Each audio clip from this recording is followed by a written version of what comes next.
Tonight is going to be, as the email indicated, a class on the traditions and laws of Tisha B'Av, but it's not going to be simply a review of the Shulchan Aruch. It's going to be a little bit different and a little bit interesting in a different way. So we're going to start now. First of all, my own quick overview. The basics of Tisha B'Av. On Tisha B'Av, which is next Saturday night, Sunday, we have pretty much Yom Kippur rules. 6 things: no eating, no drinking, no leather shoes. But you're allowed to wear other things: leather hat, leather jacket, just no leather shoes. You're allowed to wear shoes that are not leather but have a leather insignia because the corporation has a logo. That's not a problem. Leather belt is okay, just leather shoes, leather footwear.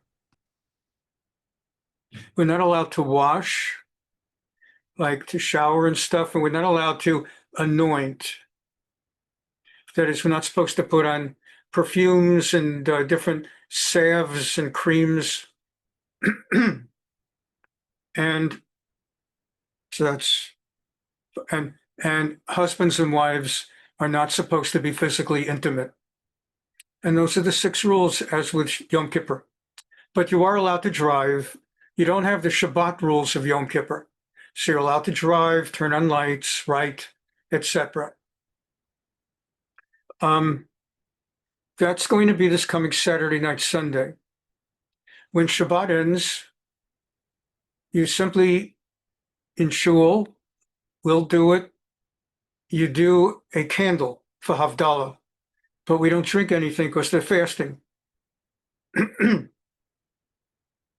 A person who's not well and meets the rabbinic requirement to be allowed to eat or drink something would recite Havdalah before eating or drinking with Borei Pri HaGafen.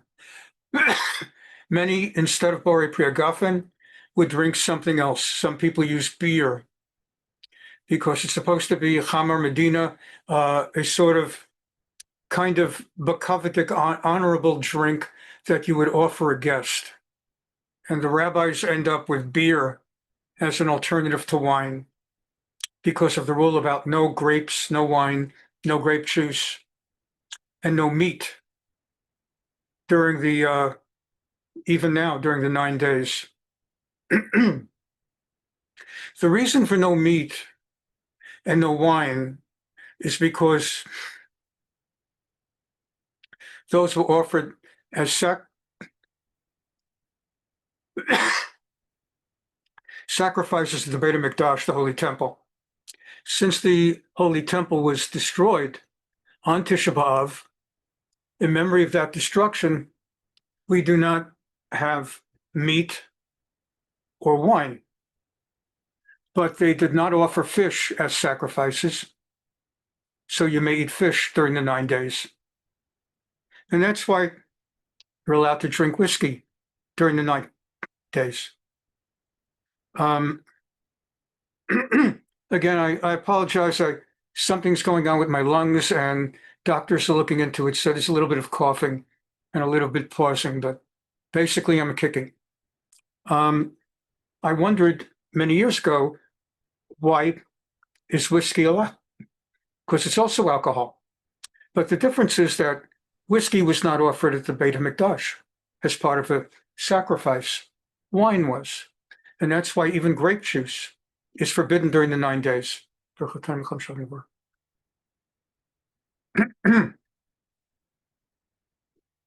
So there's some question about chicken, but birds in an emergency could be offered as sacrifices. So we don't eat chicken either during the 9 days. During the 9 days, we don't do laundering. We don't launder at home in the washing machine or by hand. We don't iron. And we don't bring stuff to a dry cleaner. We don't even bring it before the 9 days if we're going to be picking it up during the 9 days. We don't bring it during the 9 days, even if we're going to pick it up after the 9 days. And we really don't bring it in before the 9 days with the intent of picking it up after the 9 days, knowing the guy's going to be doing it during the 9 days. It's a big thing. I've told the story before that when I lived in Valley Village, some call it North Hollywood, but it's not NoHo, it's the Orthodox part of the San Fernando Valley. When I lived in Valley Village, I was friends with a Hispanic guy who bought the local dry cleaner establishment from an Israeli who moved back to Israel. And I was friends with him. And he was the dry cleaner in town. And it was a pretty heavy Orthodox community like Pico Robertson and La Brea, Fairfax. And everybody went to him. I remember one day I was walking past the street during the 9 days, and he came running out of the store. And he caught me because, as among other people in the community, I always treated him extra nice as a person. And he stopped me. He said, "Rabbi, is the community boycotting my store? Because I'm for Israel." This is long before October 7th. I said, "No, there's no boycott. Which part?" He says, "Well, everybody from the congregation is walking past my store, and nobody is brought in any business for the last week. I mean, the only other real dry cleaner in town is an Armenian, and he's an anti-Semite. I can vouch for it. Why are they boycotting me?" And I needed a moment to think, and I said to him, I explained to him about the 9 days. I said, "Just be ready for next Tuesday, because all the Jews are going to come swarming in here. And I'd like to take personal credit for it, but they're all going to come because everybody's got 10 days of clothing waiting for you." And ever since then, he knew to ask me when the 9 days is coming, and he would take a week's vacation during the 9 days. He would take his vacation then, because he's not going to get any business anyway. So there's no laundering, not even money laundering during the 9 days. And those are some of the basic rules. This year is a little bit different from most years because Tisha B'Av begins right after Shabbat. So the Tisha B'Av practices actually begin at sunset on Saturday. At candle lighting time, what would have been Friday candle lighting time, when you lit candles, Saturday, and that's about an hour before Shabbat's over, is when Tisha B'Av starts in a way. Shabbat doesn't end yet for another hour. And yet Tisha B'Av, from an hour before the end of Shabbat, the time of candle lighting, you no longer may eat or drink anything. Over Shabbat, you may eat meat, beef. You may drink wine over Shabbat because it is Shabbat. But an hour before the end of Shabbat, namely the time of that would have been candle lighting, no more eating, no more drinking. And then after Shabbat, you then change out of your leather shoes into non-leather shoes, if that's what you were wearing on Shabbat. You would not use the last hour of Shabbat to change out of leather shoes. That would be disrespectful to Shabbat, if you happen to be wearing leather shoes at the time. And so it covers a bunch of ground of the rules. You can sing Zmirot on Shabbat. Shabbat is like a regular Shabbat. You can put on fresh clothing, but an hour before, all the rules kick in. Then you have Saturday night. There's Mariv, and our congregation, we do Zoom. We're on Zoom, so we'll be reading Eicha with a proper Halakhic cantillation. It's always better to go to a minyan, a shul, a congregation, as I tell you at Purim time as well for Megillah. But if it works for you for any of a number of reasons to be with us, we'll be sending out the Zoom link, and you could be fulfilling the mitzvah of hearing the reading of the Eicha that way. It's better to do it Barov Hadrat Melech. It's a little bit better to do it with a minyan and to be with a community, to be mourning as a community. And of course, if you're with us, you are also part of what typically is a community of 15 to 25 people also, in a different kind of way. We'll be reading Eicha on Saturday night, and that'll kind of be it. And we'll be reciting 3 or 4 keynote, the traditional dirges. And then on Sunday, as the email went out, we'll be doing the 3 movies during the day, different times, and you're welcome to participate in any or all. But we will not be posting those movies. We don't have copyright permission to post them on YouTube, so we'll show them, but we cannot re-show them afterwards. And all the information about the movies is there. So that's the basics. And I want to go over beyond the halacha. I want to do something, I think it'll be a little interesting, or hopefully a lot, where we're going to look at the sources of halacha, but then rather than mostly do Gemara, I'm going to do like 5 responsa, questions that have been asked of rabbis in Israel where their answers have been published. My main source is going to be B'mareh HaBezek, or B'mareh HaBazak. The chief rabbinate of Israel, many years ago, began a system offering to Jews in smaller communities around the world who don't have local rabbinic authorities. Either they don't have rabbis, or the only rabbis they have are Reform rabbis and conservative rabbis, which, as I said, they don't have rabbis. So if there's someone Orthodox in that city, is it Quito, Ecuador, and he has a question, and he has nowhere to ask. So they started, you could fax your question to the chief rabbinate, and they would fax back an answer, a learned answer. And they started gathering them into books. And so B'mareh HaBezek, or HaBazak, is a compilation, 6 volumes, of questions that have been faxed to the chief rabbinate of Israel from around the world, and their answers. So I've picked about 5 of their questions because the kinds of questions they're asked are the kinds of questions we ask. In other words, they're not the questions that come out of a very learned kollel yeshiva on a very such a high level that we wouldn't understand the underlying principle of the question, but they're the kind of questions you would ask. You might ask me. So I'm going to learn them out with you. And if we have time, I also have a question that was asked of Rav Avodah Yosef. That's a little bit more tricky for me logistically, because that's not available online. So I had to copy it and scan it and make a PDF. And I always have a little trouble jumping from one platform to another. We'll see what happens. Let's start learning. And here we go. Thanks so much for being with me and for learning with me on this occasion. So wonderful to see everybody. Okay, let's start here. Okay, starting, as I said, we're not going to learn Gemara so much, so we're going to start with Gemara. From Masechet Ta'anit, Chaf Vav Amud Bet, folio 26b. 5 things, a little bit of this we learned before. We learned before that Chamisha Devarim Erod Avotenu B'Shivasar B'Tammuz. 5 things happened to our ancestors on the 17th of Tammuz, and we learned that already. V'Chamisha B'Tisha B'Av. And there are 5 classic things that happened in biblical and Talmudic times to the Jews on Tisha B'Av. Here we go.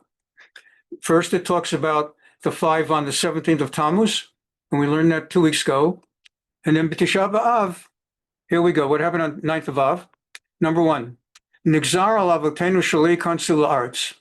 That was the day or night that God decreed to the nation. It was the night that the entire nation of men, not women, were crying all night, having heard the evil report from the 10 spies, the 10 bad spies. Moshe had sent 12 spies into the land to report on a strategy for entering the land and conquering it from the 7 nations, biblical nations. And 10 of the 12 came back and said, it's a terrible place and we're never going to win. It's a land that consumes its inhabitants. A mistake they made because enormous numbers of people were at a cemetery the day they were there. It was God's miracle for them. The famous biblical character, Job, Eov, had died the day before. And that was the day Job was being buried in the land. And the entire people of the land came for the burial of Job, who was the greatest man of his generation in the land. And it was God's miracle that nobody would see the spies as they were spying, because everybody would be occupied with burying Job and all the sermons and eulogies. But 10 of the 12 spies came back with an evil report, and they spoke dibat ha'aretz, lashon hara, evil talk about the Holy Land, saying that it's a land that consumes its residents because it looks like everybody there is burying everybody. And when the people heard it, they cried. And God said, because you cried for no reason on this night, this will be the night when there will be reasons to cry. So that's one of the 5 things that happen on Tisha B'Av. Secondly, v'charav habayit barishona ubashniya. The Babylonians destroyed the first Bein HaM'tzarim on Tisha B'Av, and the Romans the second. V'nilkada Beitar. Now the Romans burned Bein HaM'tzarim in the year 70 of the Common Era.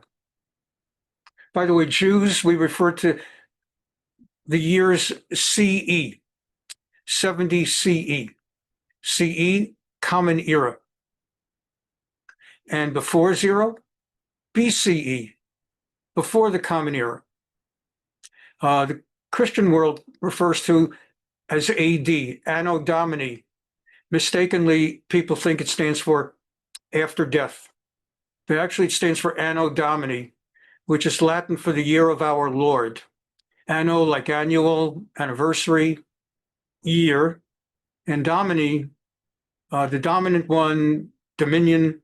So it's the year of our Lord, and that doesn't work for us as Jews. So we use CE. And BCE, they use BC for before Christ. And we use BCE before the Common Era. So we had the population was punished because of the Meraglim, the evil spies. The first temple destroyed, second destroyed by the Romans in 70 CE. 65 years later, people mistakenly think the Jews were then exiled from Arutz Israel at the time of the destruction of the temple. Not so. The Romans allowed a great many Jews to remain in Israel. Yes, Titus exiled Jews, and that's the famous Arch of Titus in Italy, with the famous arch that made the Jews walk under. Absolutely. But lots of Jews were left behind. And so we didn't leave. We never completely left Israel. In the year 135 CE, Bar Kokhba supported Rabbi Akiva, fought the Romans, and fell in the Battle of Beitar. Beitar today is rebuilt as a Jewish settlement in occupied Arab land.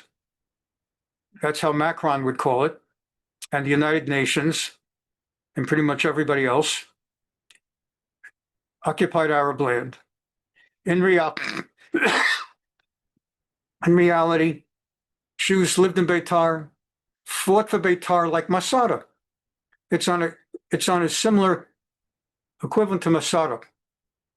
Masada is more famous because it happened 3 years after the destruction of the Bein HaM'tzarim. So people had retreated from Jerusalem to Masada, and that fell in 73. And that's therefore part of the Bein HaM'tzarim story. But actually, Beitar, it's the same story. Jews who fought to the last rock. And it fell in 135 on Tisha B'Av. V'nachar Shaha'ir, and the Romans plowed the city and sowed it with salt so that Jerusalem never again could be replanted or rebuilt. And if you've been to Yerushalayim, you live literally as witness to the miracle. But those 5 things happen on Tisha B'Av. And as a result, we'll just do it in English here, not only does one fast on Tisha B'Av, but from when the month of Av begins, the 9 days, from the 1st of Av to the 9th, one decreases acts of rejoicing. During the week in which the 9th of Av occurs, let's say the 1st of Av is on a Wednesday. So you go Wednesday, Thursday, Friday, that's 4. Saturday is 5. On Sunday, the 6th, that's the week on which Tisha B'Av actually occurs. So Ashkenazim mourn on a heightened level all 9 days with the things I talked about. For example, no laundering, no meat and no wine.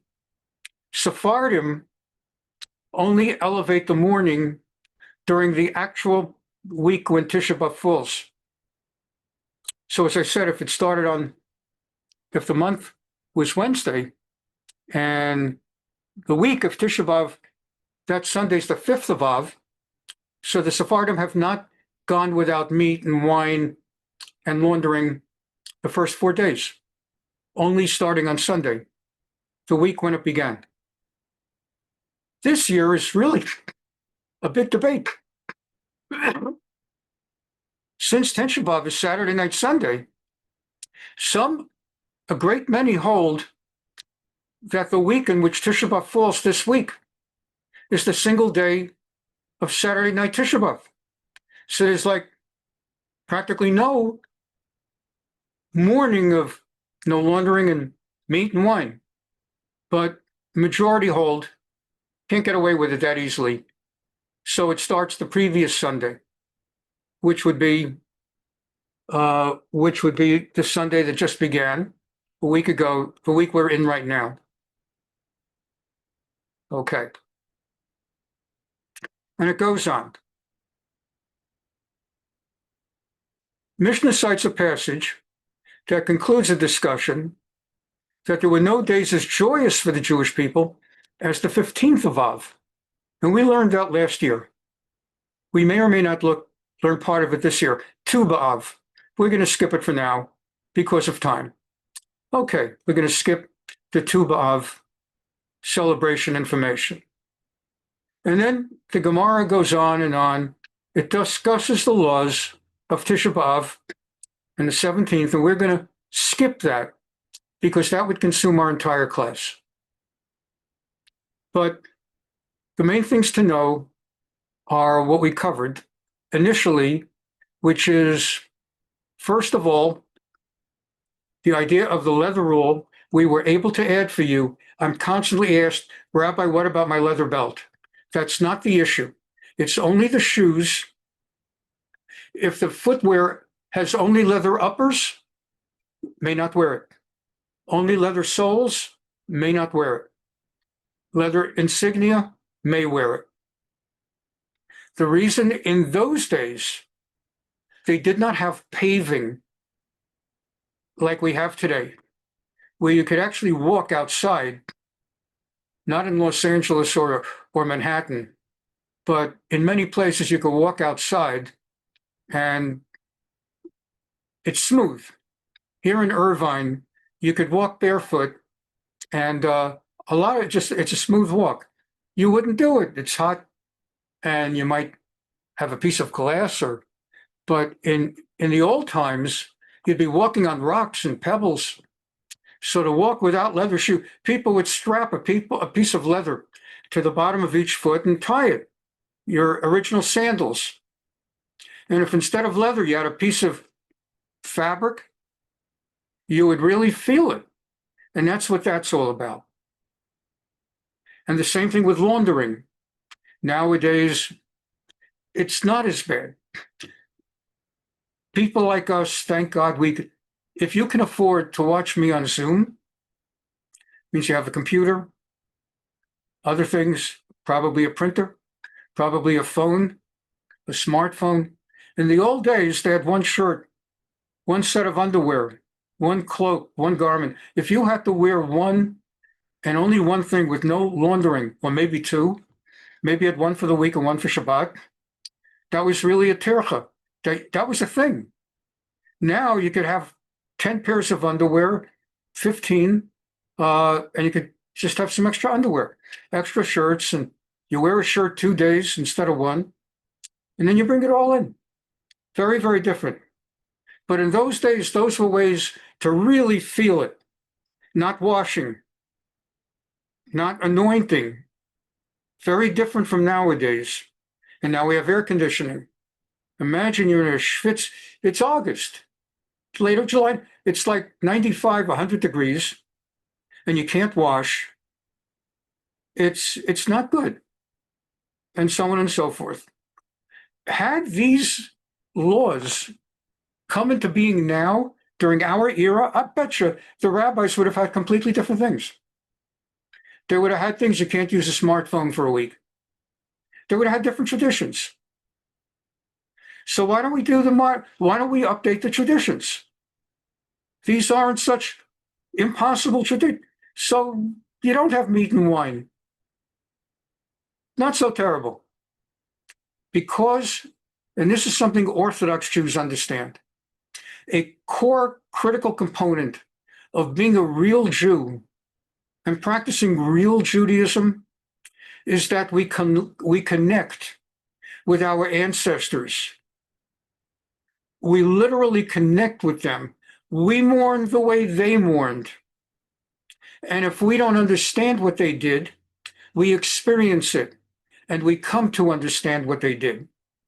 And the next thing you know, we come to realize how they lived with a piece of cloth on their foot tied together with string or with whatever they did not have.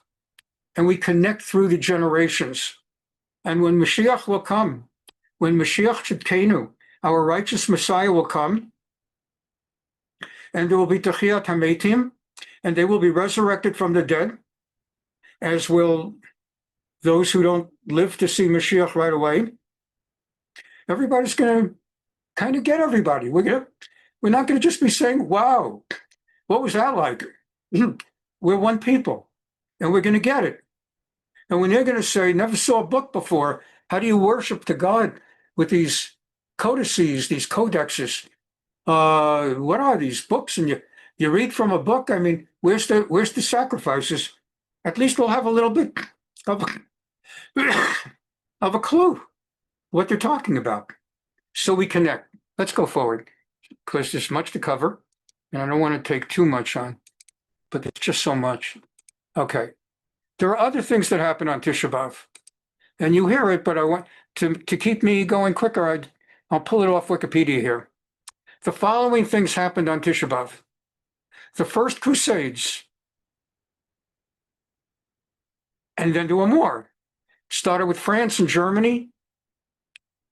The concept of the Crusades and the mass slaughter of Jews, 10,000, by order of the Pope Urban II in 1096, Tisha B'Av. Expelled from England, July 18th, 1290, Tisha B'Av.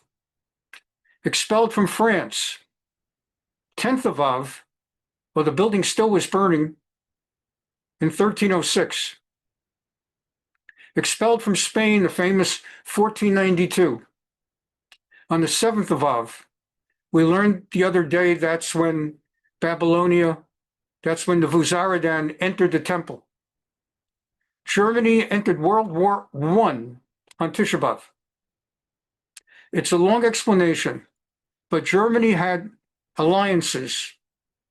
And when the Archduke of Ferdinand was assassinated, so they got involved, and then Russia got involved, and Germany was required by its alliance to stand with the what were they, Serbians or whatever, against the Russians. And when Germany got in against the Russians, the British had an alliance with Russia, that if Russia comes under attack, they come in. And separately, the British had an alliance with France, and Germany attacked France, and World War I. And without World War I, there would never have been Hitler. Not simply that, well, without World War I, you couldn't have World War II, but everything about Hitler arose from World War I. He was gassed as a soldier during World War I. He was hospitalized for months, suffering from, in those days, World War I. They gassed. And if you didn't have the proper gas masks, which lower soldiers like Hitler did not, he carried that all his life.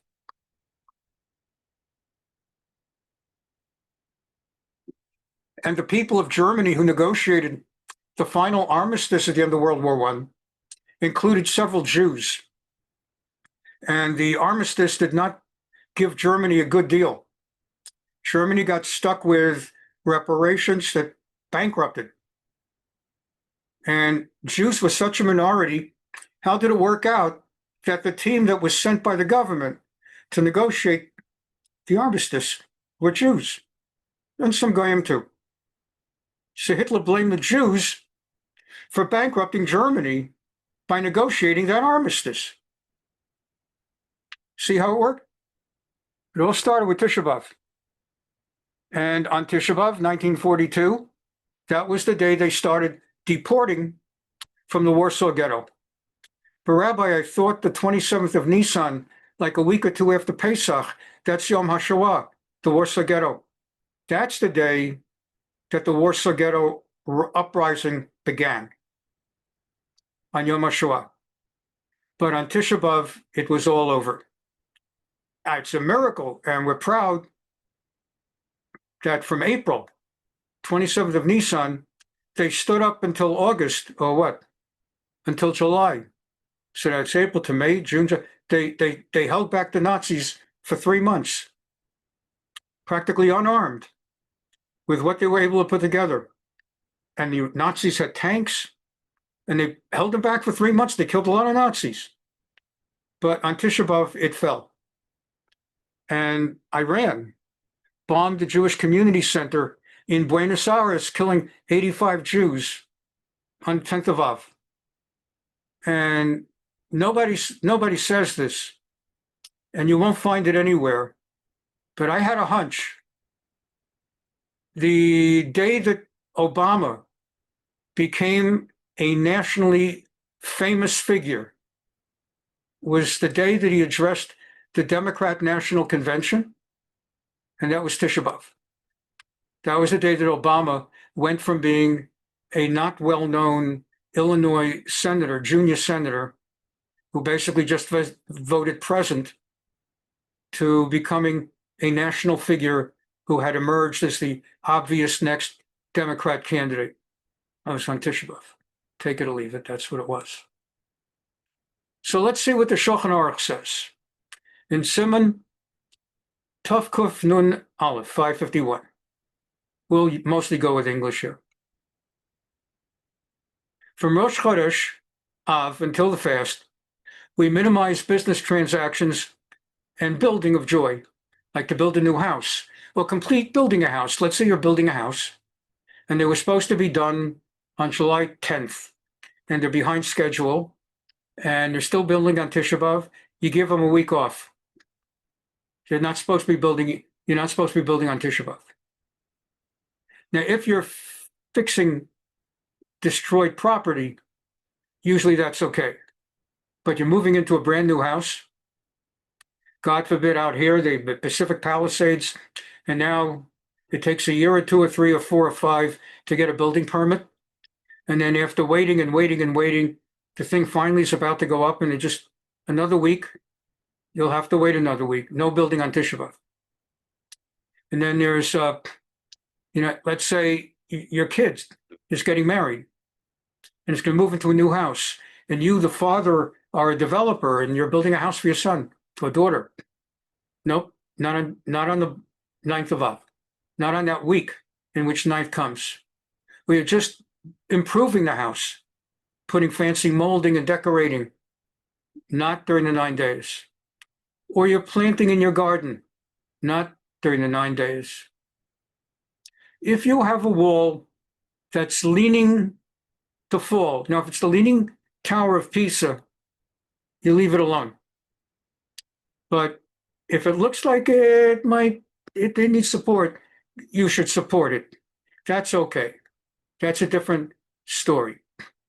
We do not get married during the 9 days, and we do not make engagement celebrations, but you may get engaged during the 9 days. You are allowed to propose and get engaged, but you may not celebrate it until after, and you're not allowed really to give the lady a ring at that engagement. It would have to be, I love you very much, and I'd like to ask you to marry me. Will you marry me? And please give me another week. I've got a beautiful ring for you. Or we went shopping together and we sized it. I'll give it to you a week after. I wanted to propose now because I love you so much. But I'm not allowed to give you the ring till after the 9 days. Even on Tisha B'Av itself, it's permitted to engage so that someone else doesn't beat you to the punch. That's what it literally says, that one not precede him. Literally says that, Shelo yikadmenu acher, that another guy doesn't jump in and ask her first. And the Ramah, I've told you in the past, that the Shulchan Aruch was composed by the Machaber, Rabbi Yosef Kar, who's Sephardic. And then the Ramah of Moshe Israelis adds like footnotes where the Ashkenazic custom is a little bit different from the Sephardic custom. So our custom, meaning Ashkenazim, the Ramah is always Ashkenazim. And it's not really Rema, it's Rama. Our custom is to be strict. We do not wed not only the 9 days, but the 3 weeks. Let's go to number 11. I'm not going to do all of them, just a little bit here.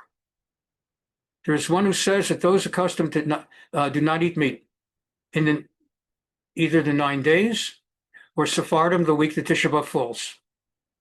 But you're allowed to eat a dish that had meat, that had parve dish that was cooked in meat. Let's say you ordered a hamburger and French fries, and you had leftover. And you look and you realize, oh my gosh, I didn't finish the hamburger from the other day. Now it's the 9 days, and if I don't eat it now, when the 9 days are over, it's not going to be any good. So you just lost the hamburger. But the French fries, if they're parve, simply made in an oven or a skillet or whatever, a stove, so that would be allowed. But not if it's made simply in a dish that cooked in it meat, but if it's got meat itself in it, that's different.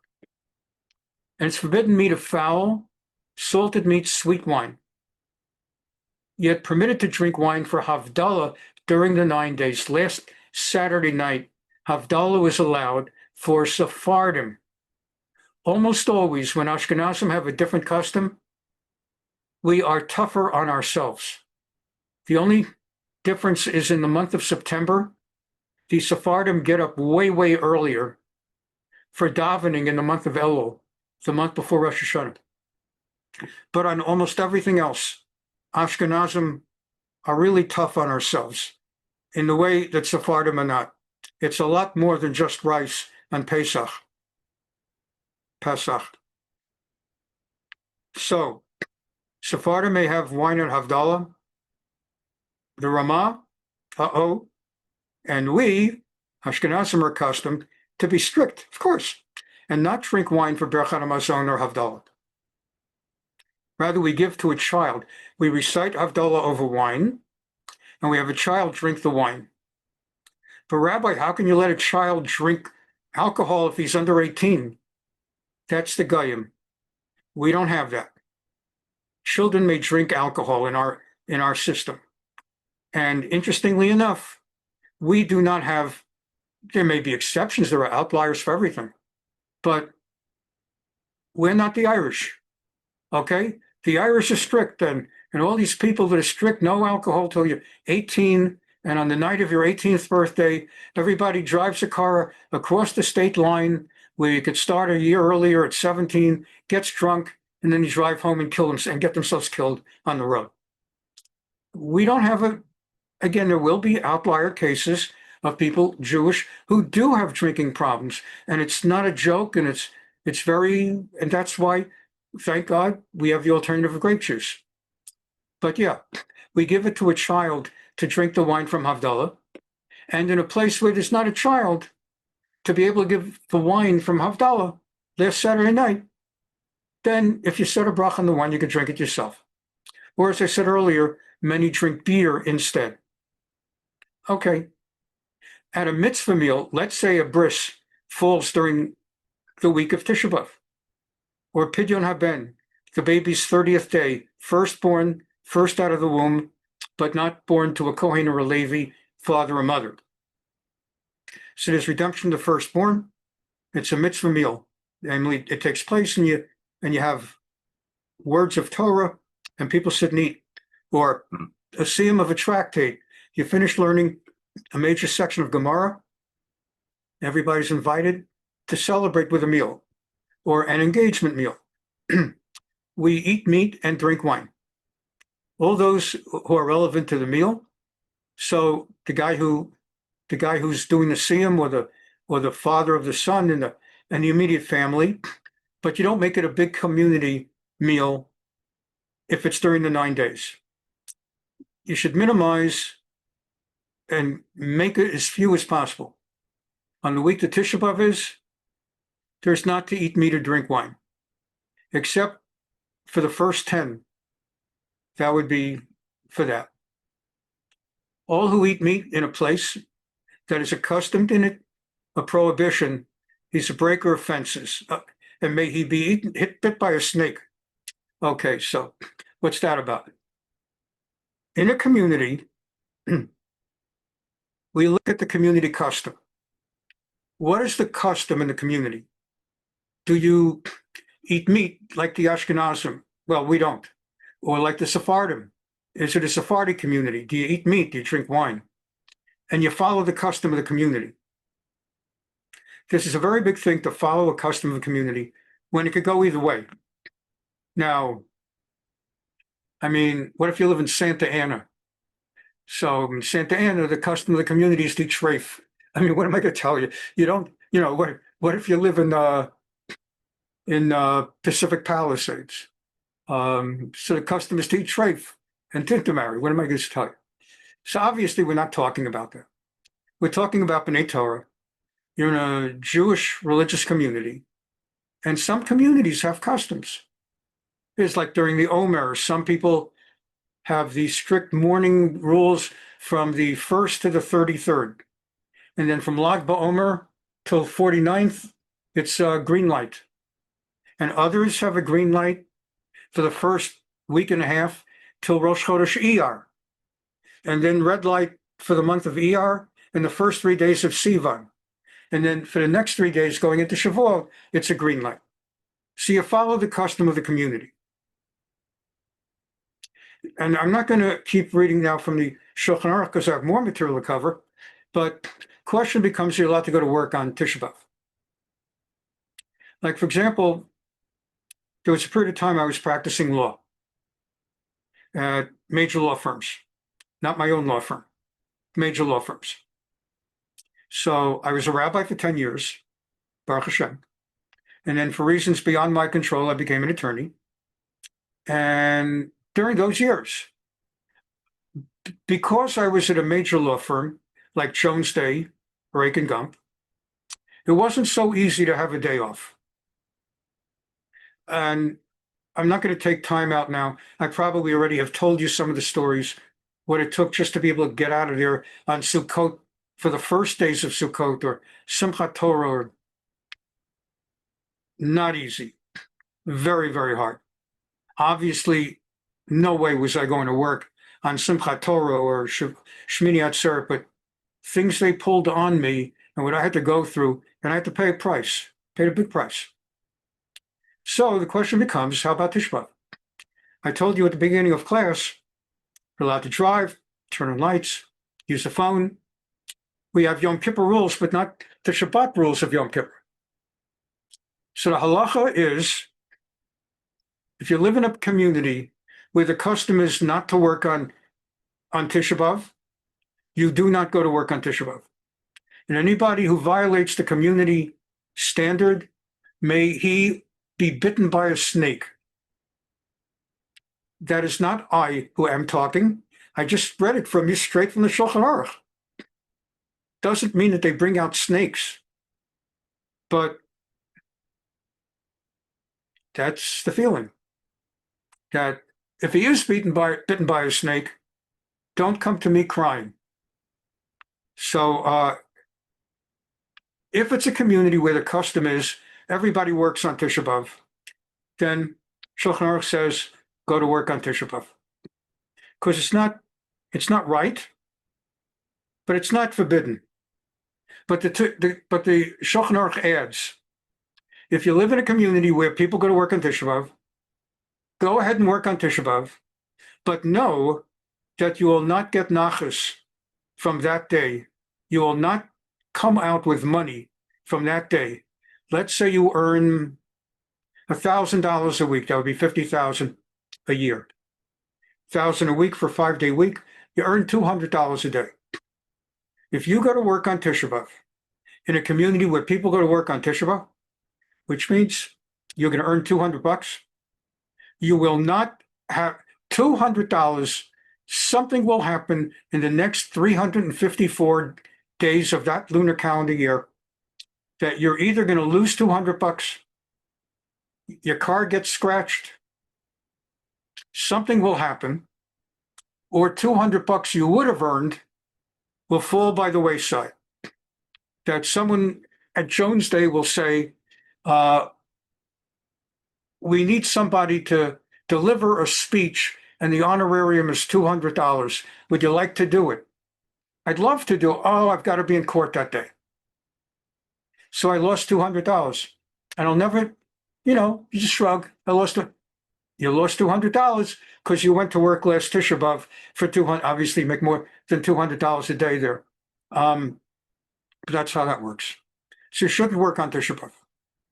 If you can't get out of it, you don't have to risk losing your job or getting docked in some way. But just know you won't have nachas from it. Okay, we continue.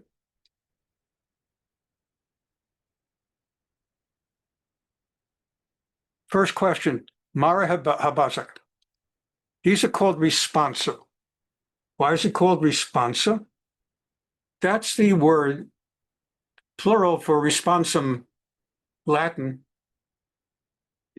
After the 1500s, quick one here. After mid-1500s, no more Shulchan Aruchs. There was the Chumash, there was Mishnah, there was Gemara. Then Rambam in the year 1100 or so codified. And then Rav Yosef Kara in the 1550s did his codification, the Shulchan Aruch. And Ramah put his addenda for Ashkenazim. No one's ever done another one. Although the Chafetz Chaim compiled the Mishnah Berurah commentary in the early 1900s, which is like a post-on, an addendum, commenting on developments in the last 400 years. But the way that Torah stays up to date, so to speak, as new issues arise that could not possibly have been addressed by Rambam or in the Shulchan Aruch, is that the great rabbis of a generation are asked questions in writing, and they publish their answers to the ones they want to publish. And they get compiled in books, and that becomes the library behind my head, which is the library I have downstairs. I have sets and sets and sets of Responsa over the centuries. Not that I'm a rare book collector who found a 1600 Responsa. Rather, now, in the year 2025, they're still publishing The Responsa from 1700s, 1800s, 1400s. They're still publishing Rambam. His Mishnah Torah, if you want a set, go to a Jewish bookstore. They're still publishing sets, the 1100s. They're not old, fresh ink, fresh paper, and that's how we keep up.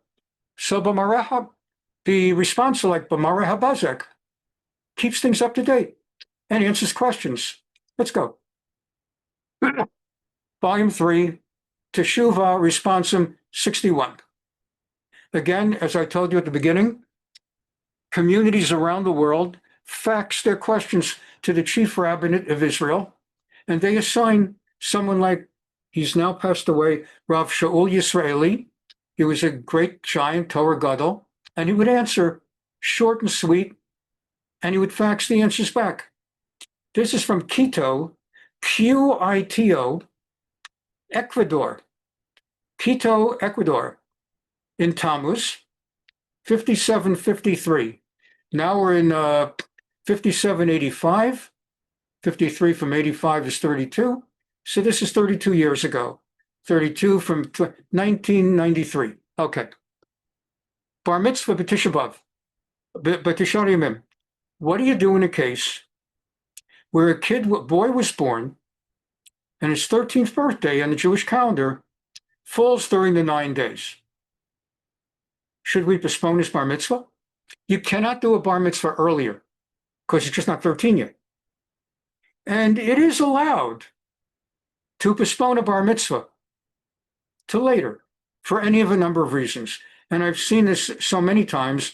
Let's say it falls in the summer and the family's concerned that important relatives won't be able to make it from out of town. They're going to be vacationing, or whatever the case might be. But he was asked.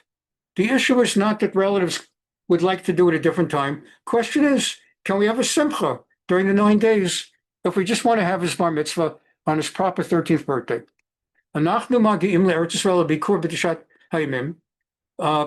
Our question, we're going to be visiting Israel during the 9 days. Are we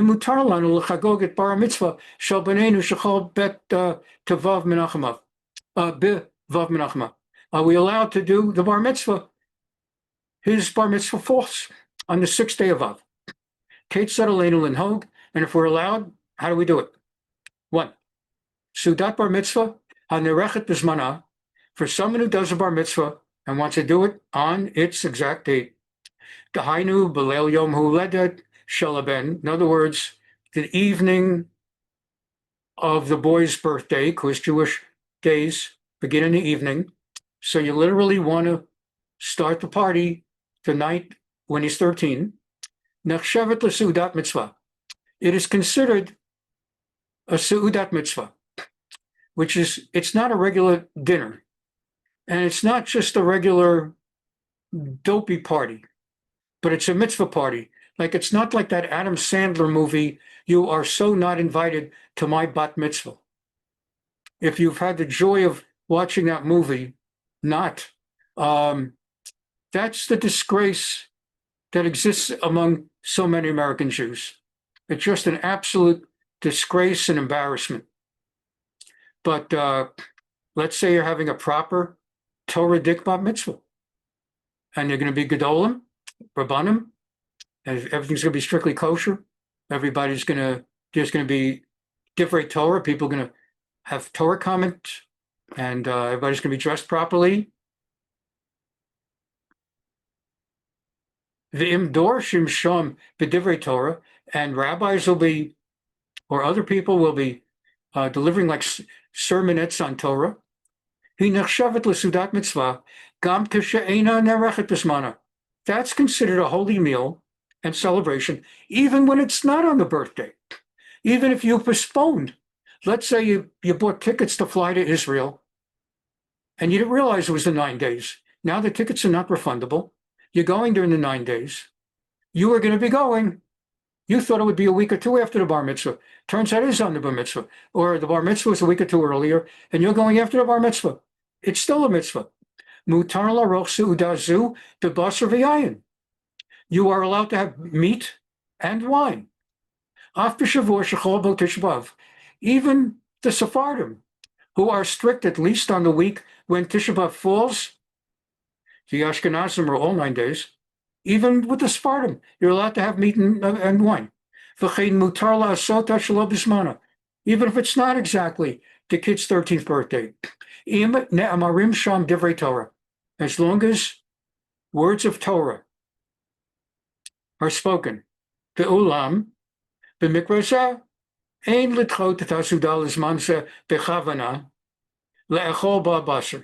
only thing is, your motivation, we ask what your reason is. If you're doing this because you're traveling to Israel during the 9 days and you want to be able to eat in Israeli restaurants meat during the 9 days, because Israeli restaurants offer some of the best kosher meat options anywhere. There are things you can get only in Israel at the 5-star Israeli restaurants because they have so many tourists and world-class spenders, even non-Jewish. They bring in 5-star chefs, like Michelin chefs. And many of these hotels and restaurants are world-class. And you get dishes you just can't get even at a really good kosher restaurant in New York or LA. And so they're adding, it shouldn't be that you're going to Israel during 9 days and you don't really have a bar mitzvah, and you're basically going to invite some guy to say a few words of Torah so that you can go and order filet mignon and pâté de foie gras. I don't know what your politics is on that. And so you shouldn't do that. Your motivation should be pure, namely that you're going for Seudat mitzvah, a pidyon ben, a bar mitzvah, and you're allowed to in that context. Next question. Buenos Aires, Argentina. Buenos Aires, Argentina. Keniyat begadim chadashim b'chirat sof ha'ona b'mei Bein HaM'tzarim. This is really a big one.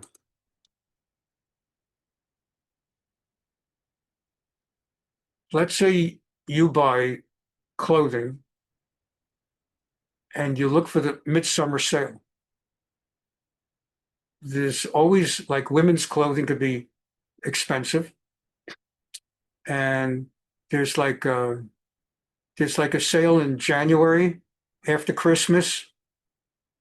They've already had their big sale. They've already had their big season, and now they're stuck with what is extra, and they offer really good sales, 30% off, 40% off.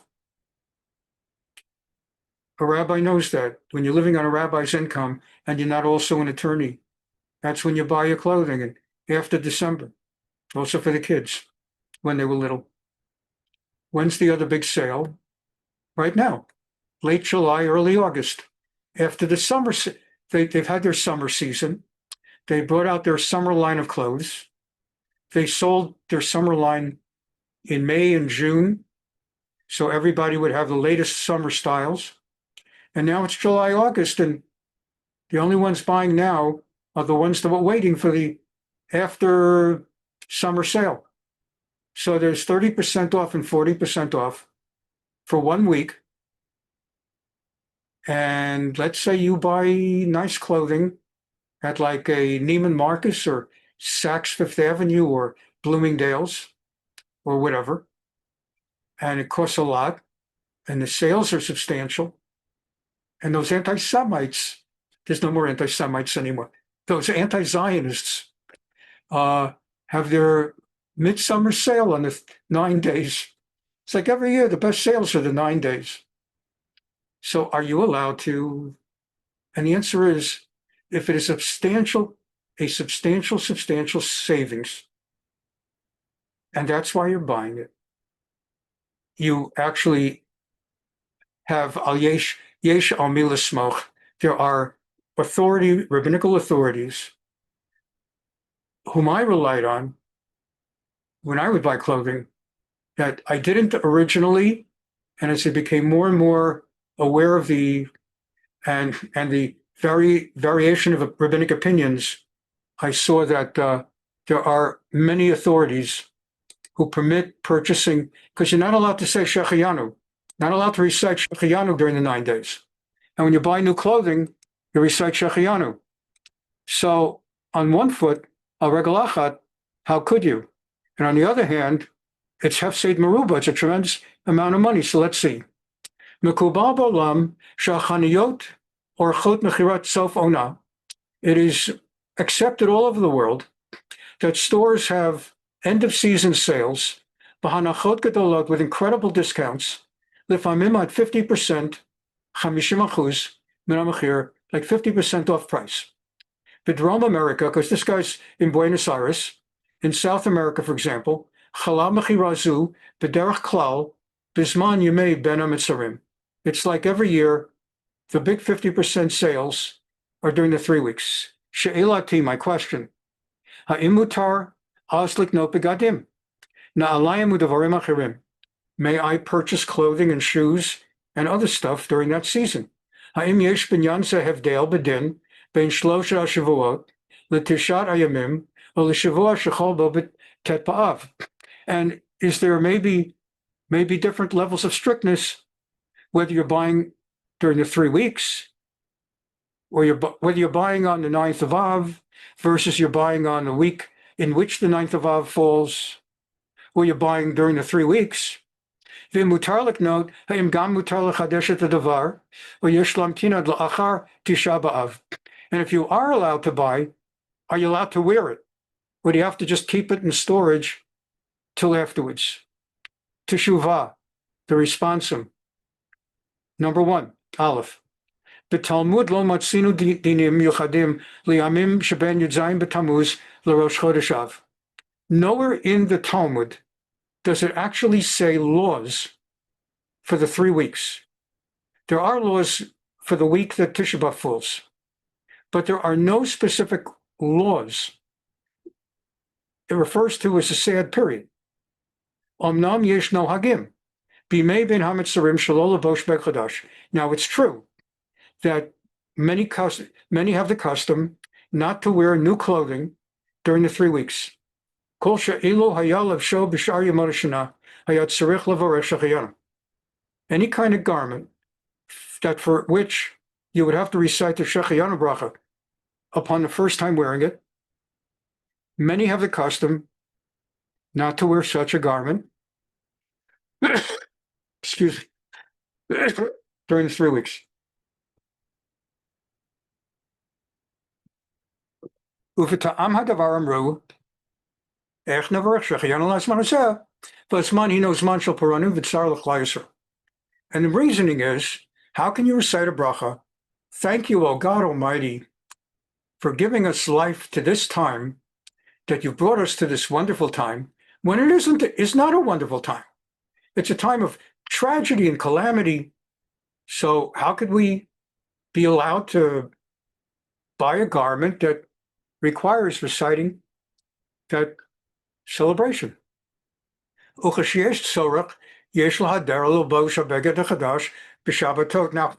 if you have to, there's an angle that would say, maybe you could buy the garment during the 3 weeks, or the week that has Tisha B'Av, but you could only wear it on Shabbat until after the 3 weeks, and then you can wear it all the time.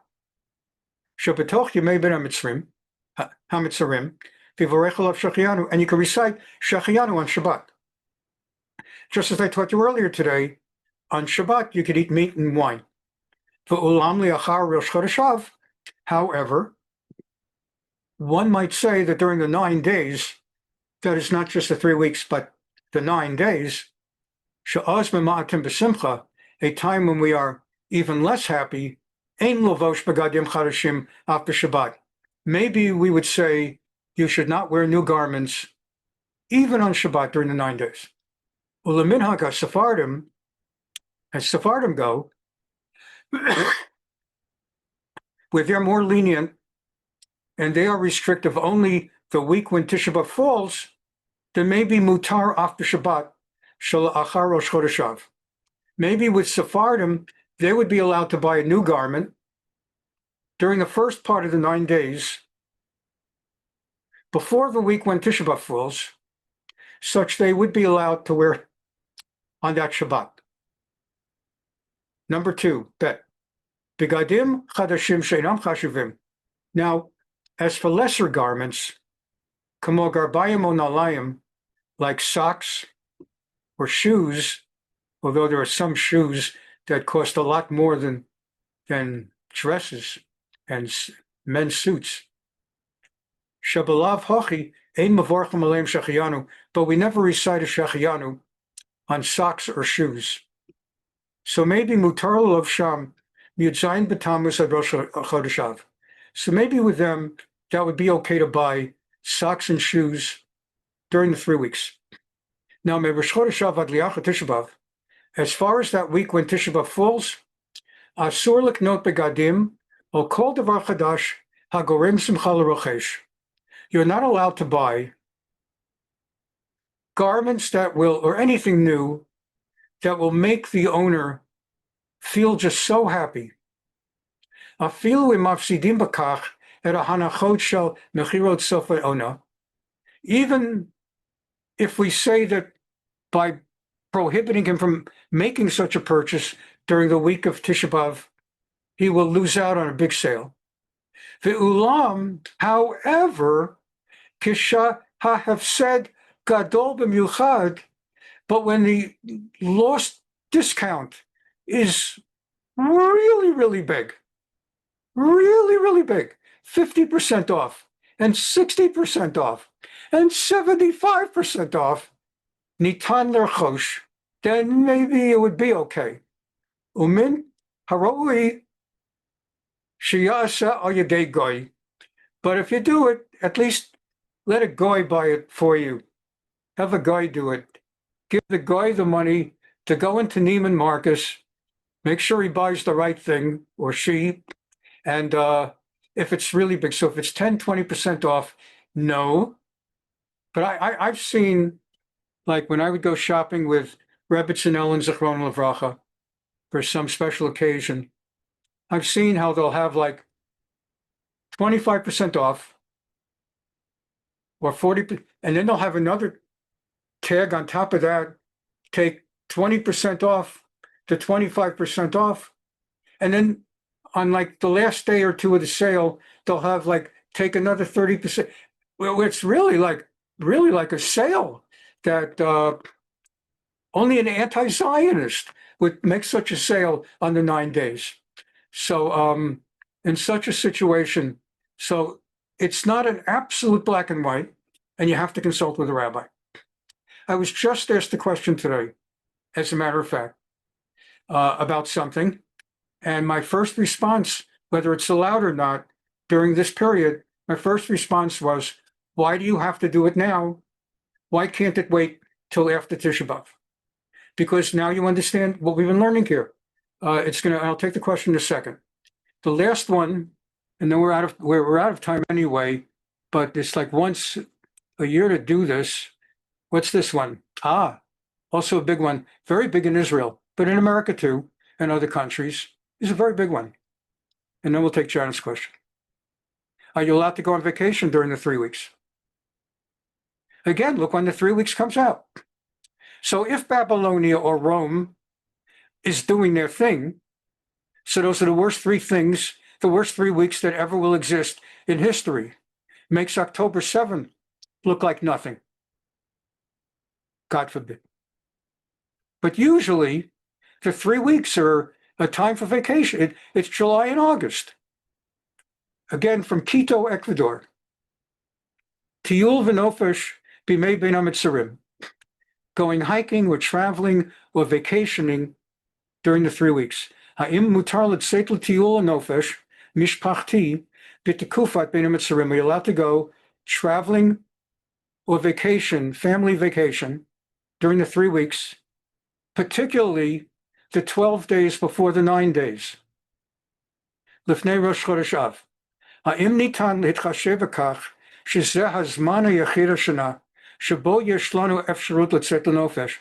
And can it help the rabbi give me a lenient ruling by my pointing out those 12 days are like the only days of the year I can go on vacation. I cannot, like I was saying about Jones Day, I cannot go away in September, October, November, December. I mean, you can't go away. But in the middle of the summer or Christmas week, it's the 2 times in the year they let you get away. So the answer is short and sweet. Mutar latzeit lenofesh uletiyul mashpachti bitkufat Bein HaM'tzarim. It is permitted to go on vacation, a family trip during the 3 weeks. Ach yeshno hagim shelo latzet ledrachim shelo letzorach miuchad merosh chodesh Av Yelech. But many have the custom not to do that family trip or vacation during the last 9 days of the 3 weeks, the 9 days culminating at Tisha B'Av, so that you should do them the first 12 days and not the rest, unless there's an incredibly special reason. What could be such a reason? You'd have to tell the rabbi, and the rabbi would listen and give you an answer. When I was at a law firm, and with this I finished, and I'll answer Janet's question. The law firm got into their heads that they want to have a team building weekend, a retreat. They hired some outsider to try to figure out why there's such low morale at the law firm. Had they asked me, I could have told them for free. It's because everybody works 18 hours a day here. The place is called Jones Day. We refer to it as Jones Day weekends and nights and weekends. So, Jones Day. So why do you have such low morale? Well, first of all, everybody's working here all the time. They even put showers in at the office, since so many people work all night. Number 2, the partners in those years were the most nasty partners. And actually, a good friend of mine killed herself under the influence of the worst of their partners who drove her to that point. He had a team of 3, she, my friend Peter Koo, and me. And Peter Koo and I, having survived that guy, became friends for life. And from 1994 to this day, for more than 30 years, every single fall, Peter flies in from wherever in the world he's living to spend a weekend with me as a result of the friendship we created, and she killed herself. So the morale was worse than bad, and was famously bad. So they got this guy, said, you should have a team retreat, and people should go mountain hiking together and mountain climbing, and, with the ropes. So they should learn to trust each other. Like, I'm going to hold a rope, look, on the way up a mountain, counting on Dan McClune with my dear life. So, and on top of it, in that case, it was not September, not August, it was September. And it was on the weekend of Shmini Atzeret Simchat Torah. And I explained to Rick McKnight, the managing partner, I can't do this my holy day. And he honestly said he's never heard of that. He said, Dov, we give you off on Rosh Hashanah, we give you off on Yom Kippur, we gave you off on the thing with the homeless tents, the homeless huts, where you eat outside in the encampments. But this one, and it's a whole long story, we're over time, I won't go into details, but bottom line was, I did persuade him, I'm not making it up, and I'm not going. It's not going to build my morale if this law firm tries to force me to violate Simchat Torah and Shmini Atzeret. So what he's saying is that if you could avoid it, you should avoid it. If your law firm says we're going on a team morale building, you don't go. Blame it on your rabbi. Let the rabbi write a letter. And but the first 12 days,